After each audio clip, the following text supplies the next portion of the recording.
वैश्या माँ, मैं काफ़ी दिनों से कुछ सोच रही हूँ। तुम जवाब दो तो आगे बात करो। हाँ, अच्छी है, सुधीर ने झिझकते हुए कहा। सलोनी हंसी।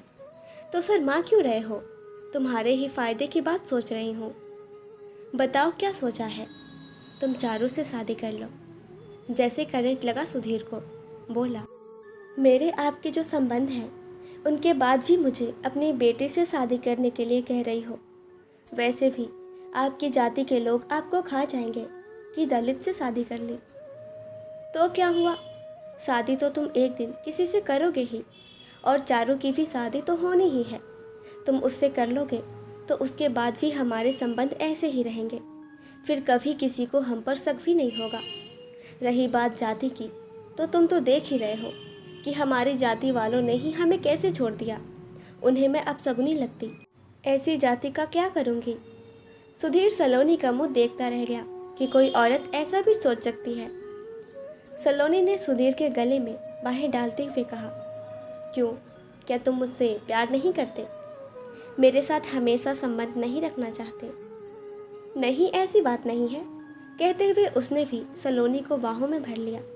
कहा, लेकिन मुझे सोचने का समय तो दो।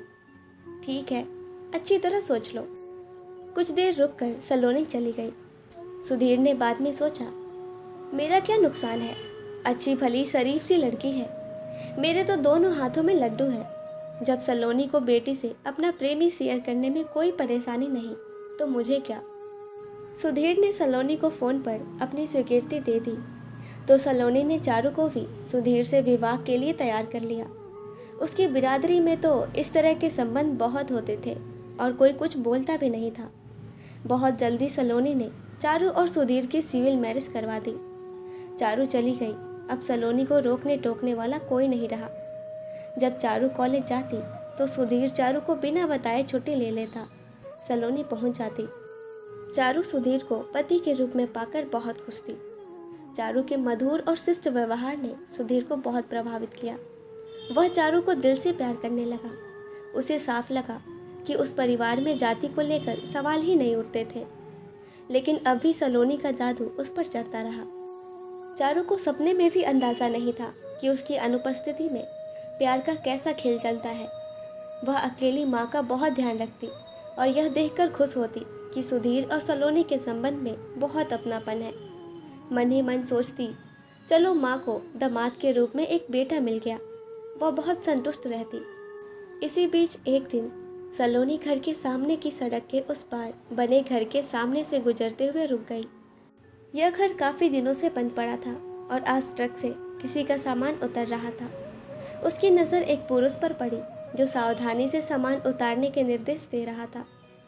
सलोनी ने अंदाज़ा लगाया, शायद ये लोग रहने आए हैं। अंदर से आती एक महिला को देखकर वह रुक गई। अपना परिचय दिया। उसने भी मुस्कुराकर सलोनी का अभिवादन करते हुए अपना नाम प्रतिभा बताते हुए अपना परिचय देते हुए कहा, ये मेरे पति अंकित हैं। हमारा एक ही बेटा है जो अमेरिका में पढ़ रहा है। हम दोनों ही पुणे में जॉब करते हैं। अभी इनका ट्रांसफ़र यहाँ हो गया है। मैं भी अपना ट्रांसफ़र यहाँ करवाने की कोशिश कर रही हूँ। अभी तो मैं घर सेट करके चली जाऊँगी।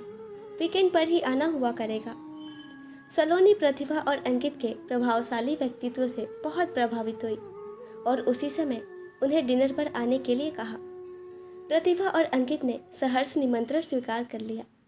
करीब 8 बजे अंकित और प्रतिभा सलोनी के घर आ गए। सलोनी ने 2 बेडरूम फ्लैट काफ़ी सलीके से सजाया हुआ था। दोनों ने घर की तारीफ की।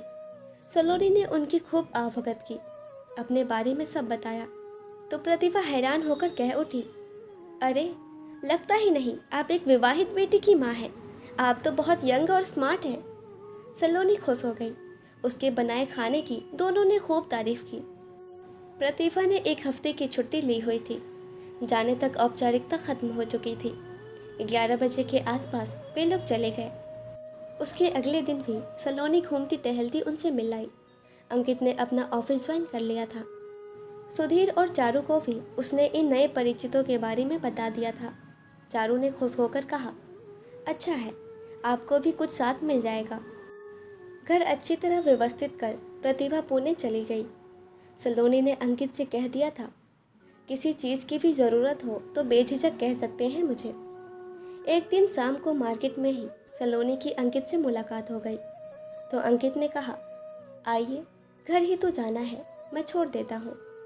थोड़ी नानुकुर के बाद सलोनी अंकित के गाड़ी में बैठ गई। अंकित ने सलोनी को सीट बेल्ट बांधने का इशारा किया। सलोनी ने कोशिश की लेकिन बांध नहीं पाई। अंकित थोड़ा झुककर सलोनी की बेल्ट बांधने लगा। सलोनी ने शर्माते हुए अंकित को देखा। वह पुरुषों की इस नज़र से भली भांति परिचित थी। वह एक पुरुष की मुक्त दृष्टि थी। अंकित के महंगे परफ्यूम की खुशबू सलोनी के तन मन में एक नई उमंग जगा गई। अंकित ने मुस्कुराकर गाड़ी आगे बढ़ा दी। घर आया तो सलोनी ने कहा, आप जब चाहें घर आ सकते हैं, अगर मन हो तो एक कप कॉफ़ी भी पी सकते हैं। अंकित ने सहमति में सिर हिलाया और सलोनी के घर आ गया। सलोनी सामान रखकर कॉफ़ी बना लाई। दोनों आम विषयों पर बातें करते रहे। कॉफ़ी पीकर अंकित जाने लगा तो सलोनी ने उसकी आंखों में आंखें डालकर फिर आने के लिए कहा। अंकित के जाने के बाद सलोनी अंकित के ख्यालों में खो गई। अंकित का आकर्षक व्यक्तित्व, बात करने का ढंग उसे छू गया। अगले दिन सुधीर और चारू दोनों सलोनी से मिलने आ गए। सलोनी उन्हें पड़ोसियों के बारे में बताती रही। तीनों ने डिनर साथ ही किया। इतने में पड़ोसी में रहने वाले उमा शंकर भी आ गए। सुधीर और चारू को उन्होंने आते हुए देख लिया था। सब थोड़ी देर बातें करते रहे। उमा शंकर ने सुधीर की तारीफ करते हुए चारू से कहा, बहुत अच्छा दामाद मिला है सलोनी जी को, हालचाल पूछने आता रहता है। चारू हैरान हुई, खुश भी हुई कि कितने अच्छे हैं सुधीर, माँ का ध्यान भी रखते हैं और कभी शोफ नहीं करते। चारू को रात को घर छोड़कर सुधीर अभी आया बोल सलोनी के पास आ गया और फिर दोनों सारी मर्यादाओं को भूल एक दूसरे में खो गए। कहानी आगे जारी रहेगी। कहानी का अगला भाग देखने के लिए चैनल को सब्सक्राइब कर लें और बेल आइकन प्रेस कर लें ताकि अगले भाग की नोटिफिकेशन आपको मिल जाए। Thank you so much.